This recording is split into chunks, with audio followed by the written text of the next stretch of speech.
So I had this dream February 12th that night. So actually, no, it was in the morning. So I was kind of going in and out of consciousness, um, waking up in the morning, and then, but I had this dream where I saw this man going into this room, and a door was like closing behind him, but I grabbed it like on the bottom, and it was like it was almost closed, but then I was looking underneath it, and between the floor and the door, and I seen this man standing beside a woman, and like they were standing side by side, and he was grabbing her hand almost like in an affectionate way, like trying to hold her hand. But then I seen that like it looked like she was like being hung. So, like, at first I was like, "Oh," like, I was confused because I thought it was affectionate, and then I was like, "Okay, like, this woman, she's being hung right now." And then it switched over to, like, I was reading text, like, in a newspaper, and it read, um, so this I heard that the CCA was Winston Churchill's greatest asset, and it was like I had this knowing that it was because he could track people, like Canadians, or I seen like China on it, and it was like he could see who leaned on which side politically. But I heard that like loud and clear, and I have the rest of it written down here. You said the Yeah, so CCA? it was like I was reading it off a page of a book. Okay. CCA, I don't know what the CCA is. I Yeah, checked, like, and I was gonna say, I I'm didn't like, really know who wins. yeah. Yeah, and I didn't know who Winston Churchill was. Like, I've read a book about the Soviet Union, and Mm. about a spy that was like fighting during that time, and he was briefly mentioned, but like, so he sounded familiar, but I wasn't really sure who he was, so I had to look him up later, and then I was like, oh, like he's like a president during World War II. But after I seen all that, then it's like I had a flash of like Joe Biden, and then that was it. And like I woke up. Mm. So you had a flash of Joe Biden after the part about Winston Churchill.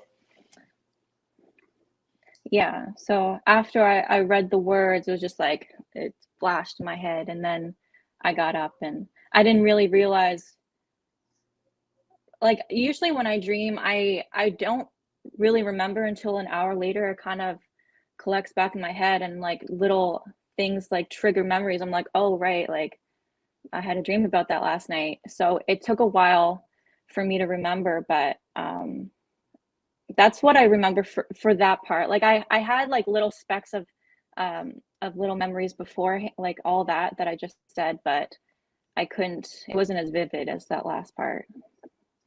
Sure. Yeah.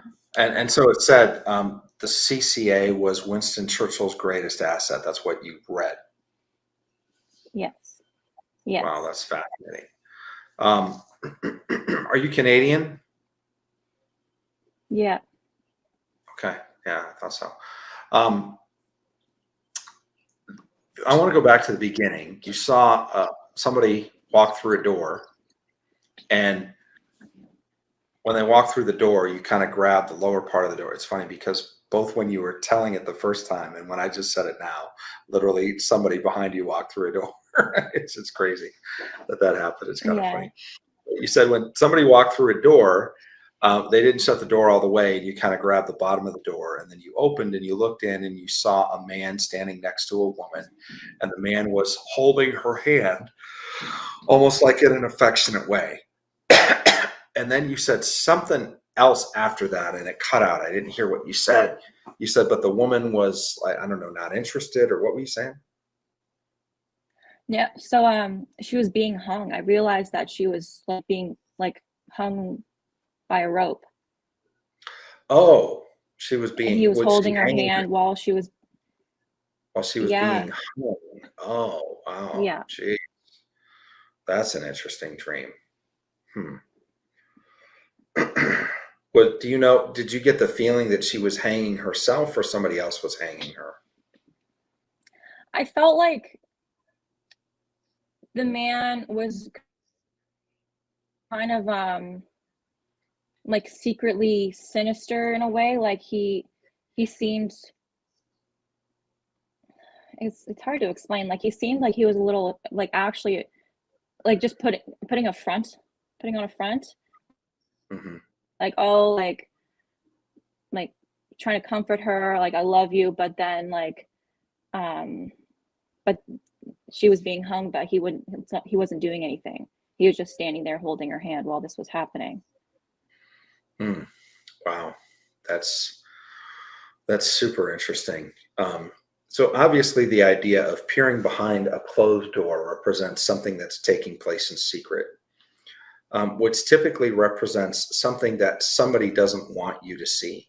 Not that you're not supposed to see it; it's that they don't want you to see it. Excuse me. And in a dream where the door is left partially open and you gain access, it's again Daniel 2:22. You know, he reveals the deep and hidden things. And so that's what you're seeing is you're seeing what's happening behind closed doors.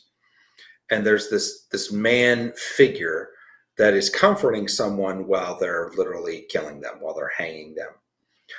And so it's the idea of there's so many ways this could go, but it's akin to somebody offering you. It's like imagine if you were having a hard time breathing, and someone got a pillow and put it over your nose and mouth and was smothering you, but at the same time was holding your hand and saying, "Oh, there, it's okay." No, it's not okay. You're literally killing me. You're not helping me.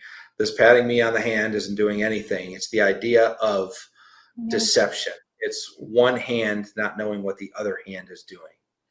Literally, the cause of death was what the other hand was doing, but the first hand is like, oh, this affectionate, like, oh, there, I want to take care of you. It's going to be okay. This is what's happening behind closed doors. And what God is showing you in particular is a nefarious agenda. He's showing you motive. He's showing you murder motive, which I think is fascinating.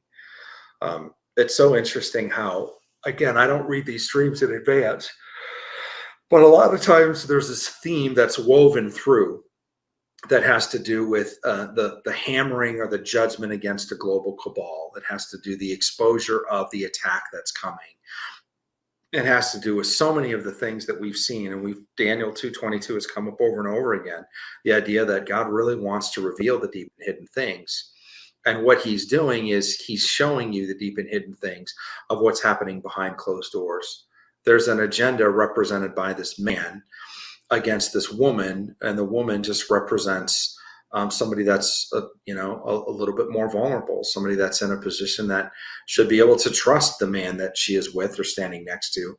And instead, what's happening is she's getting hung, but she's getting comforted. This minor little concession of petting her hand or whatever the heck he's doing, that's supposed to comfort her in some way, that really is just a distraction, and a very bad distraction. Yes, I agree. Like Tiffany has posted here, it's also the idea of the hanging. You think of obviously the story of Esther and Haman, and the idea of there were hidden nefarious agendas, and then when they're exposed, what happens is the people that built the gallows to hang somebody else end up getting hung on their own gallows. And again, that represents the whole theme of exposure. Exposure is a theme in your dream because you put your hand literally under the door, and then you were able to open the door a little bit or peer underneath and see what was going on. And so God was showing you what was happening behind closed doors. So I think that's fascinating. The idea of the second part of the dream is a mystery. The CCA, oh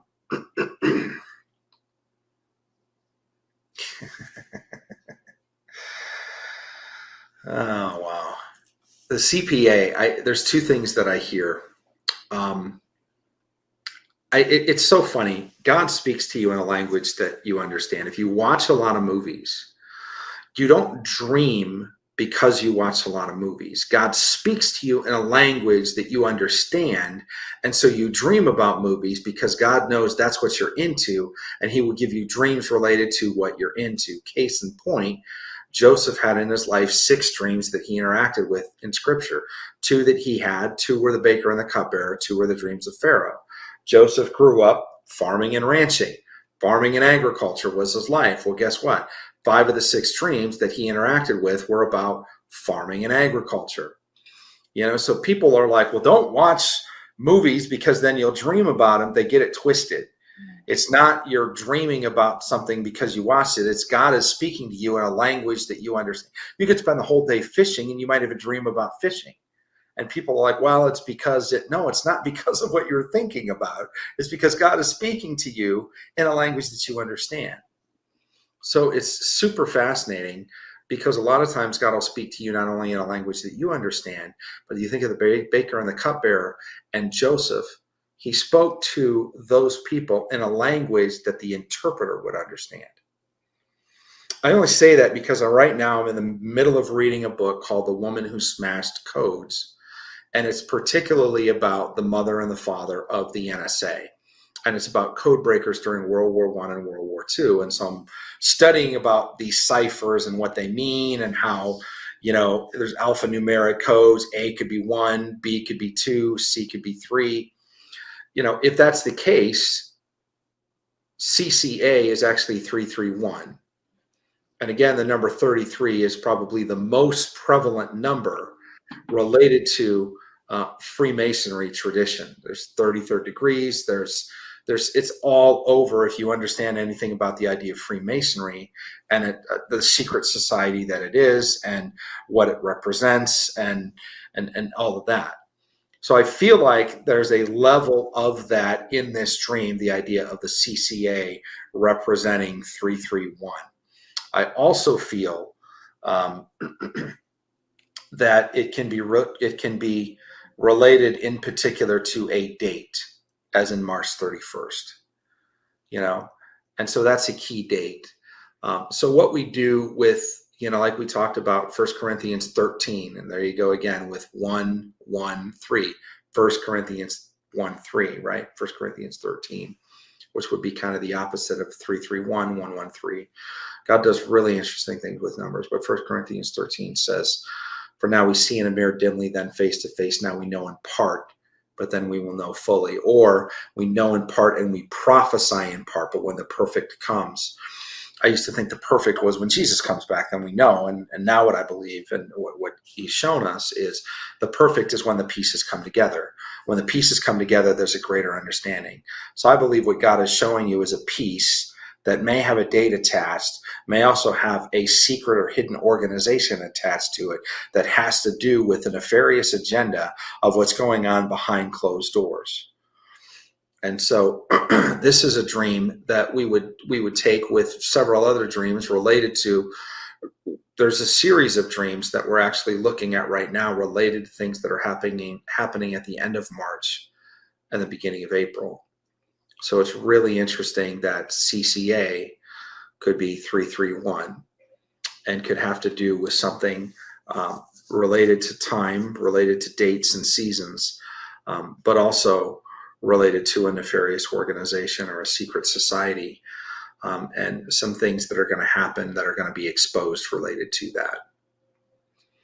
Probably way more than you bargained for when you wanted to get this dream interpreted. But a lot of times God does that as he hides things in dreams. Take a minute to unpack,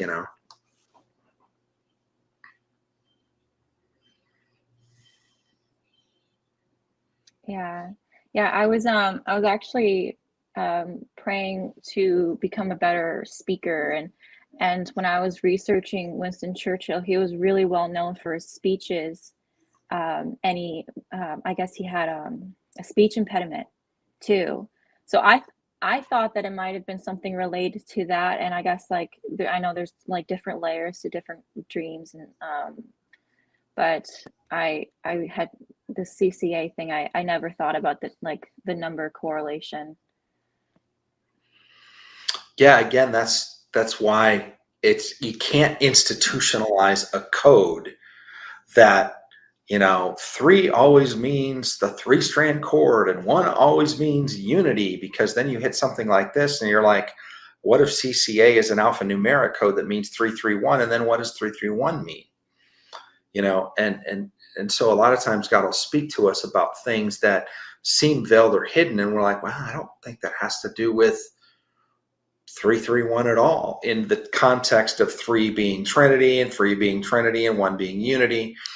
That's why you can't institutionalize to really be an accurate dream interpreter. I believe, in my humble opinion, that you cannot institutionalize a code of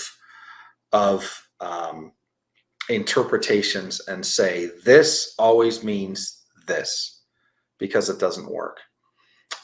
It doesn't. Take your favorite, best, whatever incredible dream dictionary and take the symbols from the baker's dream that Joseph interpreted and tell me what you get.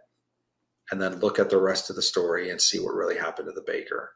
People will be like, oh, a basket and 3 loaves of bread and birds eating. Oh, it's abundance. It's flourishing. It's, it's all of these things. It's great, wealth. And the guy had his head chopped off 3 days later and he was impaled upon a pole. So that's not what it meant at all. But that's what the symbols will tell you if you look them up in a dream dictionary. Again, I'm not harping on dream dictionaries. If that's what you need to do to get started in doing dream interpretation, that's great. If you really want to know how to interpret dreams like Joseph and Daniel did, learn how to hear the voice of God like they did, because they didn't have those types of crutches to rely on. But this is an incredible dream. It's an important dream. And I don't think we've seen the last of this dream.